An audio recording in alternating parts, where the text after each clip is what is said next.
Dancing with the Heart. My name's Lisa, I'm your belly dance instructor.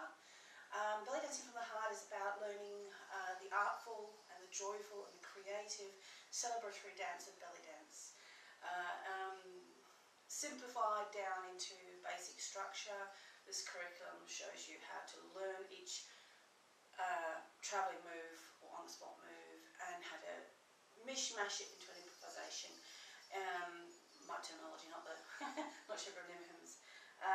But I use Shebra and Ibrahim's method as a starting point. It's somewhere where most people, if you learn the basic moves, you know what you have to work with. Some teachers teach by choreography, which is absolutely fine. I do that myself. But when you're starting out, sometimes you don't know your hip lift from your hip circle, so you kind of need to know each family, which is understandable.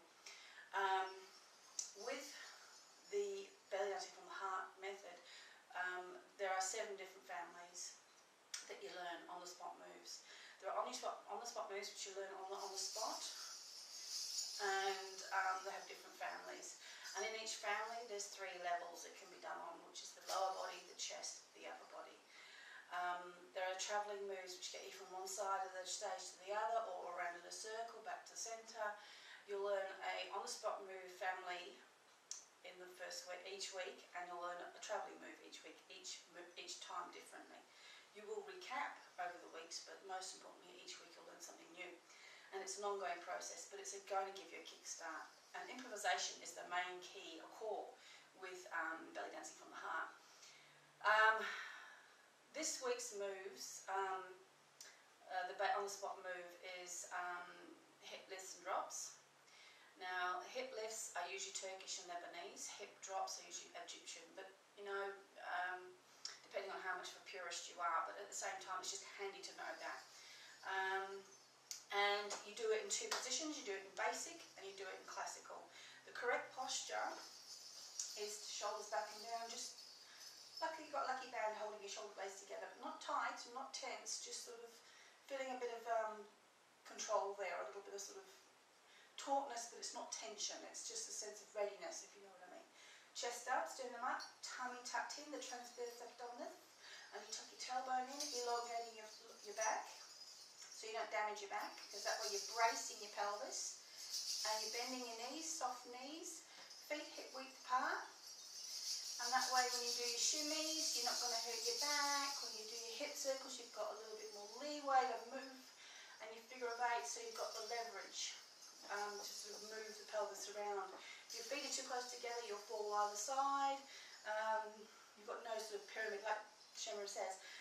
Basically, it's like the base of a pyramid. It keeps you grounded, it keeps you firm. If you have a connection with the earth, and you feel a connection, you feel your feet pressing into the earth, you know that you're grounded, you know that you can have a safe, strong base to work from, and you won't tip over. There are a lot of balletic moves these days in belly dance, because ballet has infiltrated to some degree, but essentially most belly dance is earthy. So groundedness is important, keeping a good base. There are 2 positions you do most families of moves on. That's the basic position, where your feet are hip width apart, knees are soft, pelvis tucked, shoulders back, chin up, but looking forward, not up, not down, just looking forward, neck slightly elevated, shoulders back, and you can have your arms like this if you want, or like this. And with hip lifts, it's bending one leg while straightening the other, then bending that leg while you're straightening that one.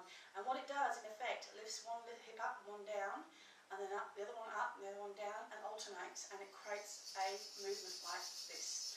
And that's a lift and drop on the spot. This is on the lower body, remember. We've still got the upper body and the chest to go. So that's in basic position. In classic position, our footwork is basically hip width apart, soft knees, but you bring your right foot or your left foot, whichever. I'm bringing my right foot, which is on your left, heel to toe. So your heel is just level with your toe. And then you slide across the hip width apart, lift the heel off the floor so you're on the ball of your foot, and this is your working leg. The other leg is your supporting leg that's taking all the weight. The arm obviously is the supporting arm and the working arm. So you've got that going on. With the lift and the drop, in order to make the hip drop or the hip lift look grandiose or exaggerated or big or lovely and luscious, you have to go in the opposite direction. That's one belly dance principle. In order to do a move, you have to go in the opposite direction to create an emphasis. So for a hip lift, you would sit down, lift up, which gives it more of an accentuation. If you just did it from this position, you wouldn't have far to go. It wouldn't look as exciting. So you could drop down, lift, so you sort of ping pong up in the air, like you're boom, shooting something up from your hip up to the corner of the room. And that's, so you sit to lift, sit to lift. Now with hip drops on the classical, you lift to drop. If you just did it from basic position like this, drop, it would be a small move. If you lifted drop, it would lift it up, so it has more of an accentuation. And I'll just show you those with the music.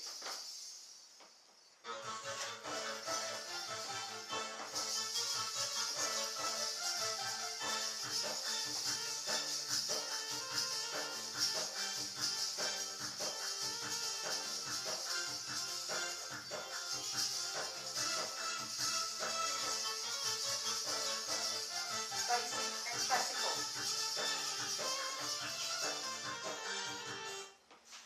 Now, with these moves, that's a family of moves on the lower body. On the chest area, you can also do lifts and drops. Now, on the chest area, you also, again, have to lift to drop, or you can't necessarily drop to lift on chest, but the emphasis is on the up. That's the lift, and the drop is where you lift up, drop, drop. You imagine your spine behind your sternum. Well, actually, imagine your sternum. The way I teach is, you imagine there's a string attached to your sternum, and it's lifting your chest up. You drop, lift up, drop, and you just drop, drop, drop. It sounds easy. Another way of thinking about it is using the diaphragm and contracting the diaphragm out and letting go. Letting up, don't go, up, go. And on the upper body, which is the head, shoulders, arms, lower body is the feet, knees, legs, hips. Chest is the chest, and then you've got the upper body, which is the head, which can do things, but not a lot of things, but except for being expressive, obviously, and just being beautiful. Then you've got your shoulders, and you've got your arms and your hands, which are expressive. With the upper body, the only thing you can do on them is the shoulder drop, sorry. It's not really a shoulder lift, there's more of a shoulder drop. And it's just like lifting your shoulders up with two strings. So you've got a delicate daisy-like move that is sort of very folkloric. You have the V hands, the arms, which I think is Gwazi type, I'm not sure. It's very sort of folky, that's the word I'm looking for. And you can have one arm going down and going up, and it's just, with the music, it's like a dum, dum, dum, dum, so again a down.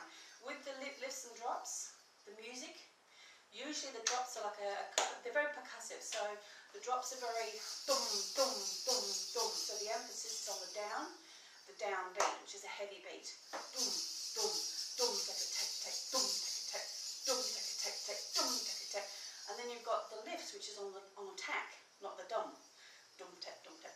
So you've got the tack, tack, tack, tack, tack. This is a lighter, airier, more effervescent move.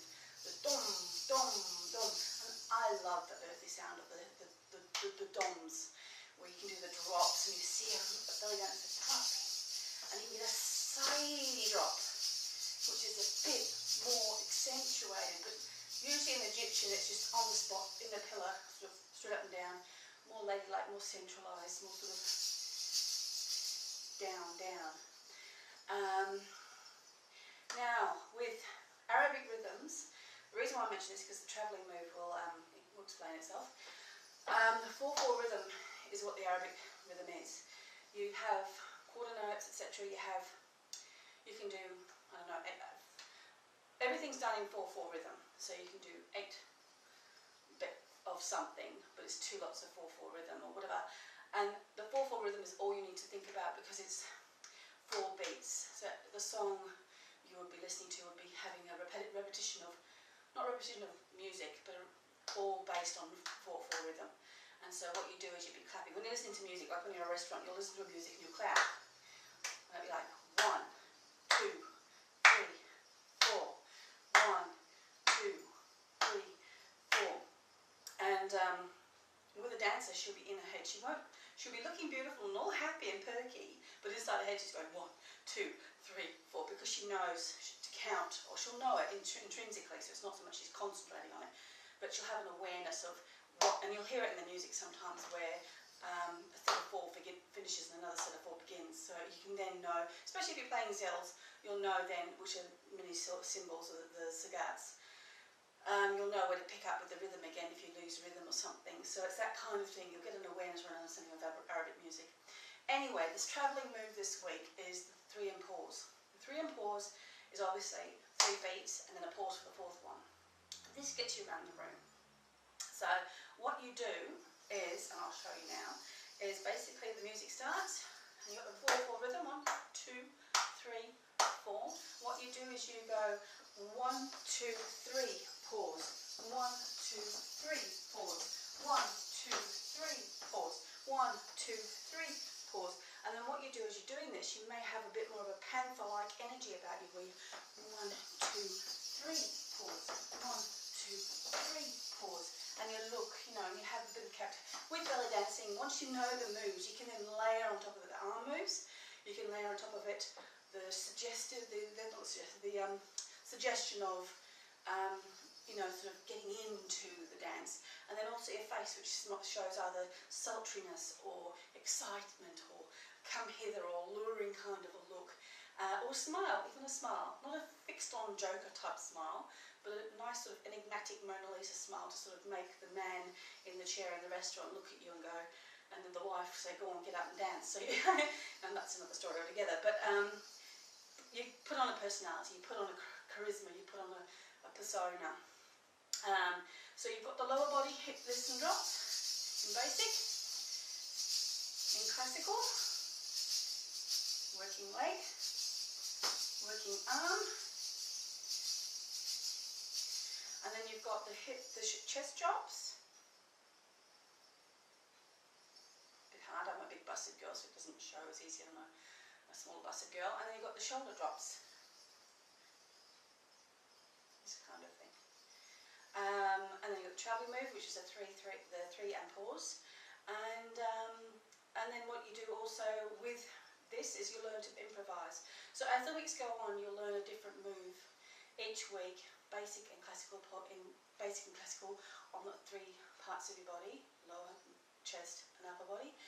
And you'll learn a different travel move that will get you around the room. And yeah, you'll learn gluing devices, which will help you sort of go between moves. Anyway, I hope you enjoyed today's lesson, and I'll see you next week.